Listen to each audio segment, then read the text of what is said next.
You have something special. You have greatness in you. And just tell people Lesbrown is speaking and he's got a message for you to as many people as possible. And you know why? People going through a lot of stuff, including me. As I said, I'm not. See, I believe now there's certain things that you say and you realize the value of it. Like live each day as if it were your last, because one day it will be. I was talking to a friend about an idea, a business concept, and he's gone. Jarring. I was talking with one of my granddaughters and a potential business she was starting with a friend of hers, young kid, and his car broke down and he was on the way trying to get help and somebody killed him. Young, probably 22, 23, a baby. People dying left and right. So I don't know how much time I have left. At 77, but I tell you this, I'm going to live my life the way I want to leave my life. See, if I had a job, I remember I made a decision. I was looking at this questionnaire. If you had 6 months to a year to live, what would you do differently? I wrote down, I would quit my job and go back to Miami and take care of my mother. And then on the next page, it said, as far as you know, this is your last day. Whoa. And I pushed back from my desk in the Ohio legislature. I was a representative from the 29th district. And I said, hey, man, I'll see y'all. What's happening? I'm out of here, man. I'm going back to Miami and take care of my mother. And I believe they're talking about the great resignation. I don't believe that people are just resigning from jobs. I believe that people are signing up to live life on their terms. That's what they're doing. Because if you got a job today, you've got to have at least 5 different core competency to hold your position.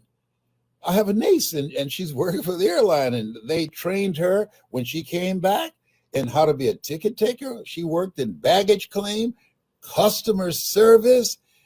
She did the PA system. They trained her in 5 different positions. I think people say, wait a minute, if I'm going to work this hard, I got to do more, do it faster, do it better, smaller staff. I'm betting on me. So they're signing up.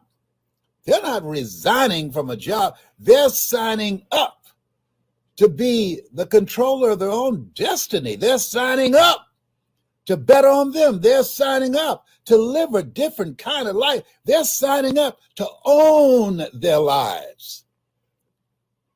That's what's happening. And we should. We should. Because for years, corporations treating people like, you ought to be glad you got a job. Well, caught up with you, didn't it? How you like them apples? So I want to talk to you about it. And I know it's frightening. I know it's uncomfortable. It's uncomfortable when your life has been turned upside down. I understand that. I've been through that. Bought the t-shirt. All right? But here's what I know about you, and I can't see you, and I don't know you. You got what it takes. You got what it takes. See, you are made in the likeness and image of God. It doesn't get any better than that. You've been given the power, authority, and dominion over everything on the face of the earth. Did I say some things? No, sir, Mr. Brown. You said everything. Thank you very kindly for reminding me of that. Everything. What happened? What happened? Most of us are living a lie. We've been treated less than. We've been in a culture, the average person in a culture that diminishes your sense of self. Our intelligence being measured by ability to memorize. I'm a person that if you give me a written examination, I don't do well. But if you talk to me, I can bring it back to you verbally. People learn differently. So because I didn't do well on written tests, couldn't recall the things that I read, I was labeled, and 86% of the people, young African-American males in school, are relegated to that position. I was labeled educable, mentally retarded. He can't learn. Put him back from the 5th grade to the 4th grade. He's holding the class up.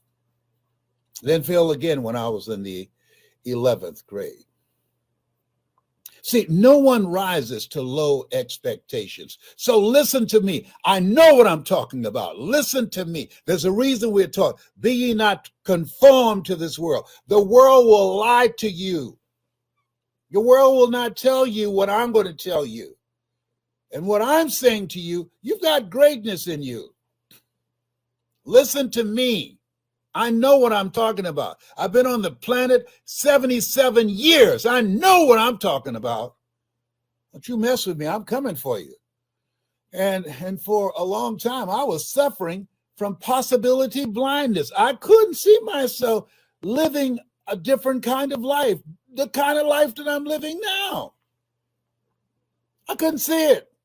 I didn't believe that was available to me. Why? Because I wasn't educated. I was indoctrinated and instilled with a limited vision of myself. You can't fit a big dream in a small mind. Come on, somebody. I need to hear the amen corner. And so the corporations control the curriculums of schools. So people, including me, were trained for jobs. And now for jobs that don't exist. And so now this is a new place. We've gone from brick and mortar to click and order. Anything you want, you can have it delivered to your door. They call it the rise of the robots. They got robots having babies. Come on. What if that robot get behind on their child support? Where you gonna put them in jail? Woo! Can they come up and show up in court? Woo! What? Why would you teach a robot how to have a baby? Come on, that just sounds nasty.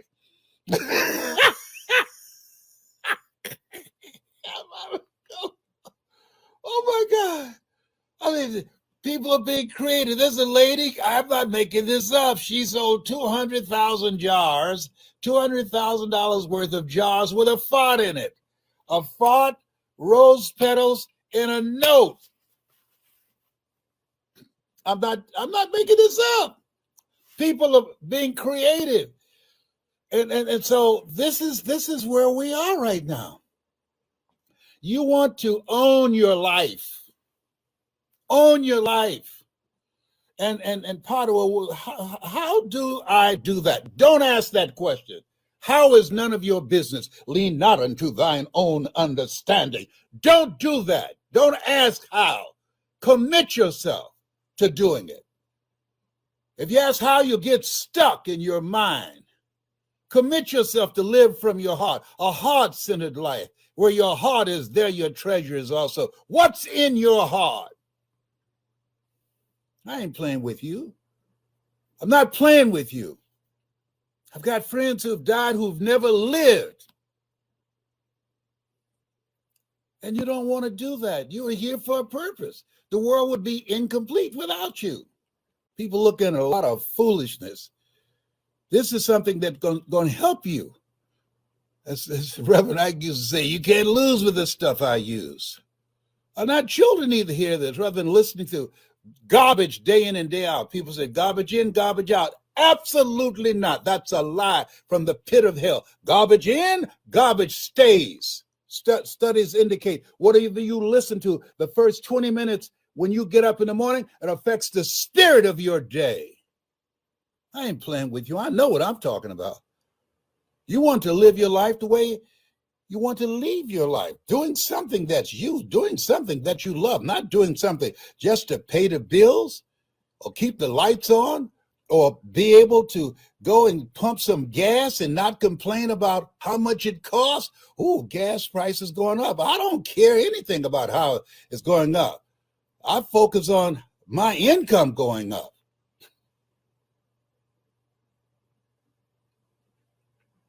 This is your time. And you got to say this to yourself. This is your time. Be ye not conformed to the world. Don't do what everybody else is doing. Guys said the other day, man, we on my cable, I got over 50 channels. I asked him, I said, look, I don't curse much, but who in the hell got time to watch 50 channels? You need to get up off your behind and do something. First of all, pay your child support.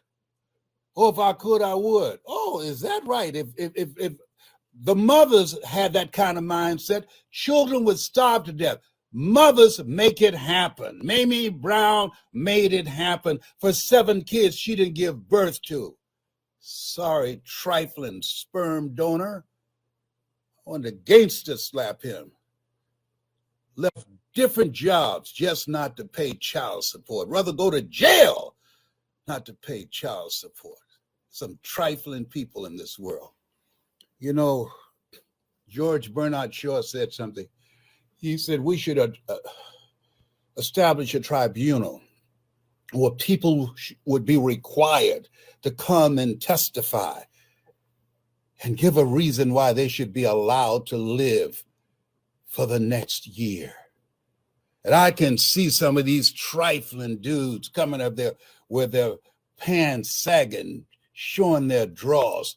Okay? Why should you be allowed to live for the next year?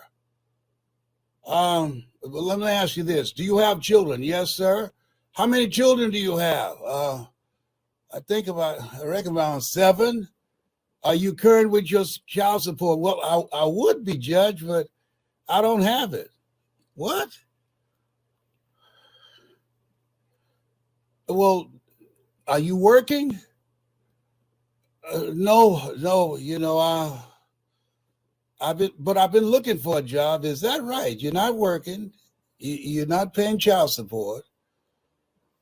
So what difference are you making in life? Why should you continue to suck up space and air? Why should you be here in front of me? What justification do you have for your life? Pull your pants up, first of all. Don't make me come down there and gangster slap you and hit you in the head with this club. Yes, sir, yes, sir, yes, sir, all right. So why should you be allowed to live?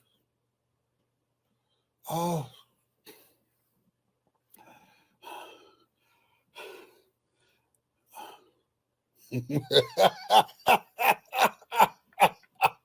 Oh, behave. Hello? You know what happened to him. He's loose, ladies and gentlemen. He's on fire. Let me see some flames. Let me see some flames up in here. I ain't playing with you. This is a different place. We weren't built for this layer after layer after layer of stress from these pandemics, and we don't see any end in sight. Whew. This is different. And we got to live our lives differently. It's a time to be mindful of how you're living your life and ask yourself the question, does this make sense? Every moment is precious. I'm not making this up. People dying left and right, people dying who never died before. And so you've got to decide how do I want to live my life? And not just get caught up in the robotic behavior of doing just enough not to get fired and they pay you just enough not to quit, a lifestyle of mediocrity. I remember a lady, she was diagnosed with terminal breast cancer, and she went home and she was there by herself and sipping on coffee, and all of a sudden, with a moment of rage, she threw the coffee up on the wall and she said, "I refuse to die an unlived life." Whoa. And she changed her life. And she's still here. She's living a life that she's proud of, a life of significance. She'd been living a life for her children, and they didn't appreciate it. And her husband, who cheated on her. So this is time you want to get serious. We don't even know what's going on with all these various viruses. And as soon as they give you a shot, I took both shots and the booster. Now they say, well, now you're going to need a fourth shot. And pretty soon they're going to say, oh, you're going to need a fifth shot. Come on, when I was coming up, we got a shot for the measles and for the chicken pox. All right? So all these shots, I'll say, oh, well, this new virus, it's mild. It's just like the flu. I don't want no kind of virus. I don't care if it's mild. I want a non-viral. Tell me about that. That's what I want. A non-viral, non-flu, non-cold, non-chicken pox and measles. I don't want anything y'all got up in here. We don't know what this is. Politicians are lying back and forth, talking out of their necks. The health people, they got all kind of mixed messages. And you got the crazies now who feel liberated, where being crazy is normal. Guy having an argument with another guy, and then one of the guy's father came up and shot the guy in the head.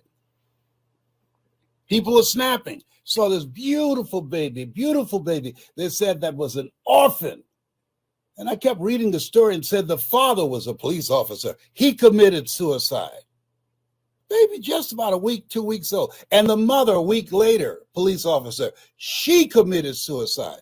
Police officers, the ones that are selected out of hundreds of cadets, they're trained on mental toughness to be in a line of danger, mental toughness. If the people who have been trained for mental toughness to handle danger, who have to put on a bulletproof vest when they get up in the morning to go to their job,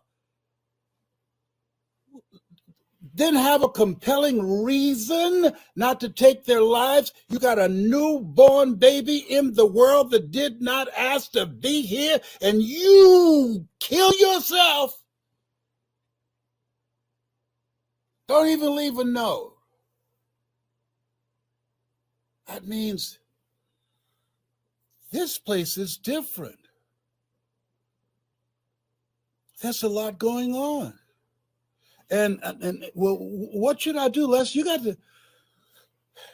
got to be selective of what you hear, because what you tune into, you turn into. I'll listen to positive messages when I get up in the morning. Faith comes by hearing and hearing and hearing. I'm listening to Della Toro, McNeil. I'm listening to Johnny Wimbrey. I'm listening to Mike Kelly. I'm listening to Willie Jolly.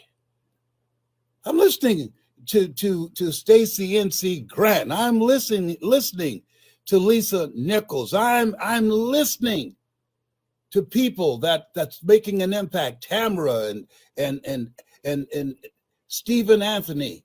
I'm listening to people that's speaking life. I'm listening to Donald Lawrence. I'm listening. Lord, release me. Allow me to begin to live a different kind of life. Things that will lift my spirits. Things that will help me to create a closer relationship with God. I have to remind myself, He's in the midst of all of this. I've got a son that I have to call forth those things that be not as though they were. He's got bipolar, but bipolar doesn't have him. I've got to stand strong in that, knowing that no weapon formed against him shall prosper. Faith not tested can't be trusted. Life came for me, hit me below the belt at my son. Come on now. Stuff's going to happen to you. Trust me on this. I'm eating all type of different things and taking all type of vitamins to replenish my white blood cells because they've been depleted because of the stress that I've been dealing with. That's none of my business. It's God's business. Hello. My mother said, and I constantly repeat, Mamie Brown, oh, Lord, help me keep my nose out of other people's business. I've done all I can do. I prayed every prayer that I can pray for my son. And I put him in God's hand, went and got him out and said, wait a minute. No. Don't do it like this. This is God's business. This is beyond you, Mr. Motivator. Yeah, you used to fixing things. You can't fix this.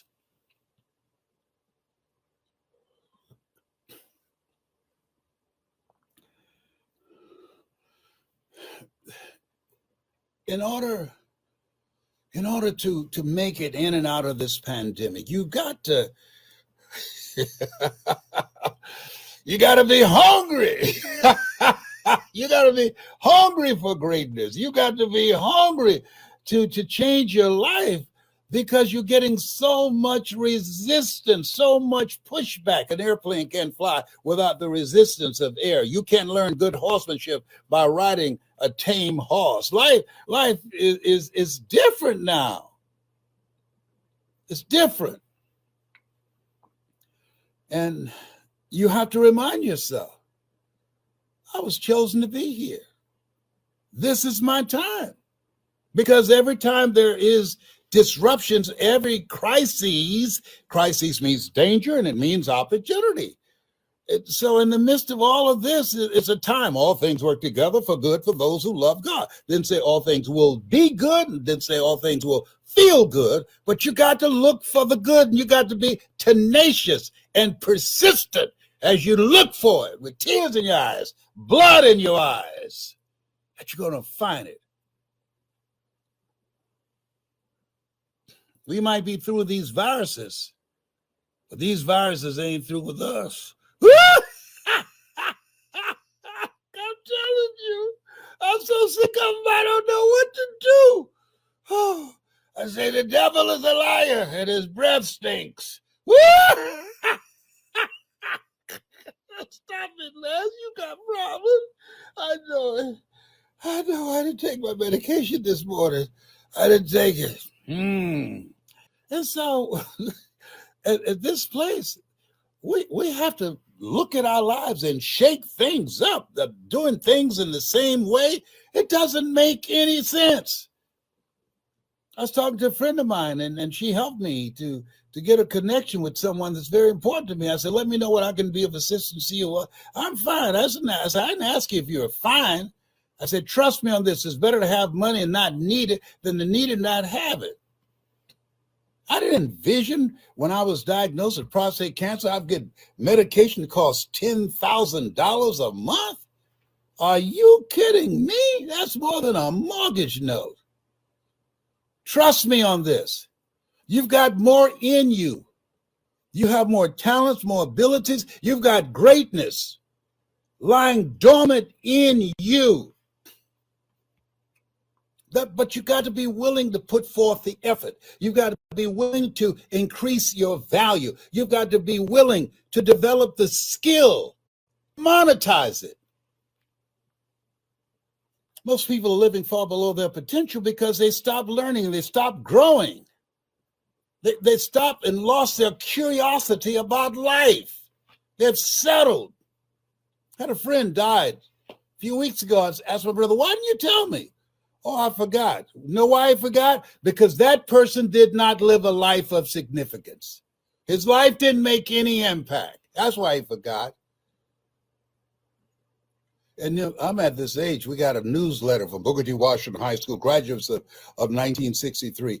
And they got this list of people they call sorry to announce that, let's say, William George died unexpectedly. Nobody dies unexpectedly. Everybody's expected to die. Send me the list of who's living, what they're doing, and how we can make some money together to live life on our terms, to live our lives the way we want to leave our lives. How we can get together and party and play bid whist games and learn new dance steps and take on this thing called life and build a better world for our children and our children's children. That's who I want to know about. Let the dead bury the dead. Don't let me know who died and death peeping through the window, looking at me, say, yeah, we coming for you, motivator.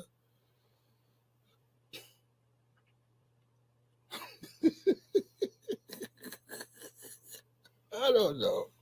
What's gotten in him? What's gotten into him? I don't know. You think maybe he got one of those bottles of moonshine that Mamie used to make, or some homebrew, and she left some bottles and he got a hold of it and was sipping out of it? I don't know, honey.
Was he upset about something?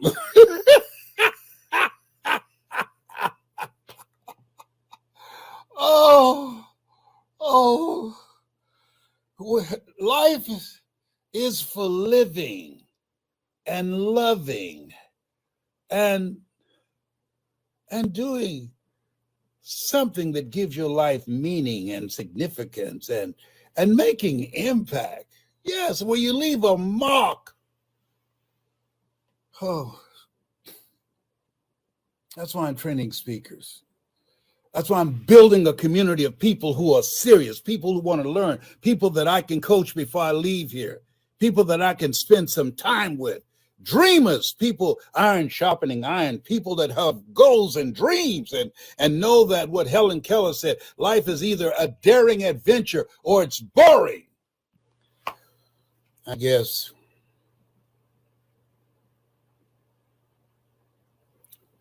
what I've said is enough. Somebody can hear me. I know God has spared me.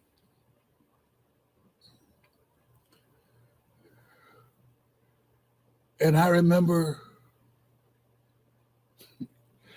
I was in Cleveland Clinic, hospital in Cleveland.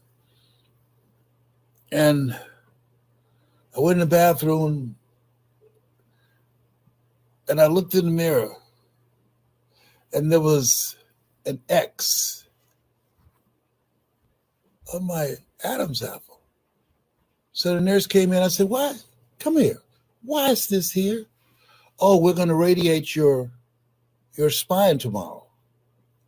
And you might lose your voice." Nobody told me that. Yeah. The cancer is metastasizing your T1, T2 and 3, 5 and 7, and your spine. So we got to radiate. And some people lose their voice. Did somebody tell you? No. I'm a speaker. Oh, well, say it might, but 9 times out of 10 it won't happen. But what if this is it? What if Murphy's Law shows up and somebody say, oops, what's that? He won't be able to talk anymore. We made a mistake. They make mistakes. They operate on people and sew them up and leave instruments in them. Murphy's Law waiting for me in the operating room, radiation room. Murphy's Law, what's that, Les? If anything can go wrong, it will, and at the worst possible moment. I call my children, hello, get everybody on the phone. Come on, what's wrong there? Nothing's wrong. Get everybody on the phone. I just want to tell all of y'all, I love you. I love you. They're going to do a procedure on me, and they're going to put this thing over my face, and they're going to radiate my spine, and they said I might not have a voice when I come out. And I just want to say I love you. And they said, we love you too. And we're believing God for a miracle. We believe.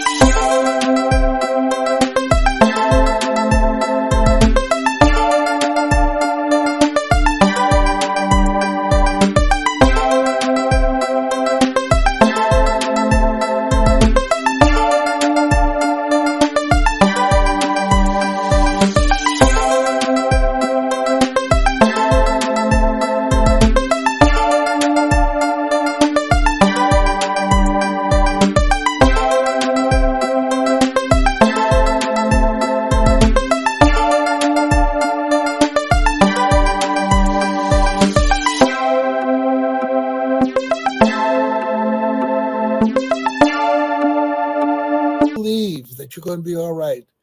Thank you very much.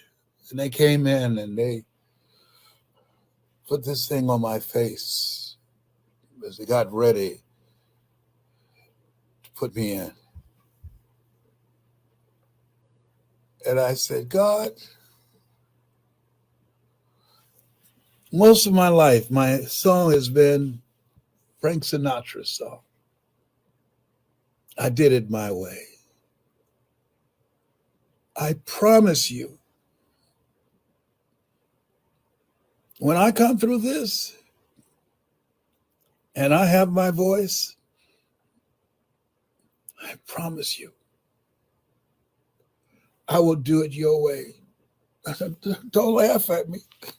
I know I've said in the past, and I suffered convenient amnesia. I know, I'm sorry. Please forgive me, I'm sorry.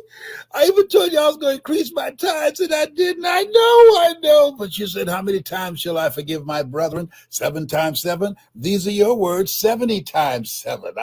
I know I've almost ran those 70 times 7s out, but this time, I'm serious. I mean it. I mean it with everything in me. Don't take my voice. When I was diagnosed with prostate cancer, I did not ask you to cure me of the cancer. I just asked you to move it to my ankle. I don't need 2 ankles, or to my knee. I don't need 2 knees or my elbows.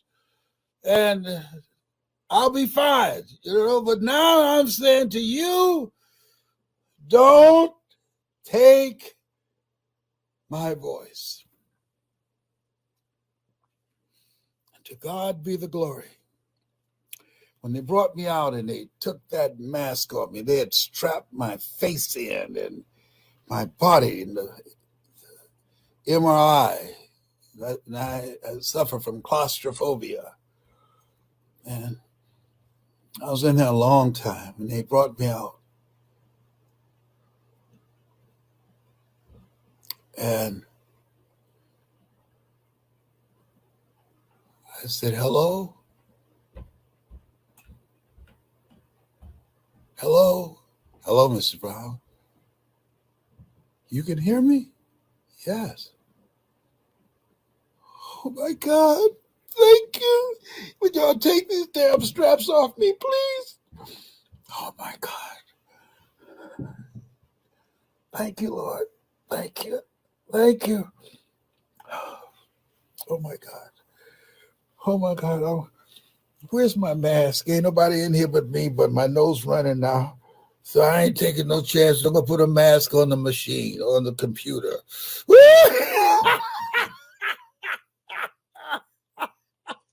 You know what? You got issues. You can't make this stuff up. You can't make this stuff up. To God be the glory. You're here. We are here because of God's grace and mercy. That's just the way it is. So I know what I'm talking about. Don't teach what you don't know and don't lead where you don't go. It's your time. You watching me now? You listening to me now? It's your time. Yes. Yes. It's your time. You have something special. You have greatness in you. That's my story, and I'm sticking to it.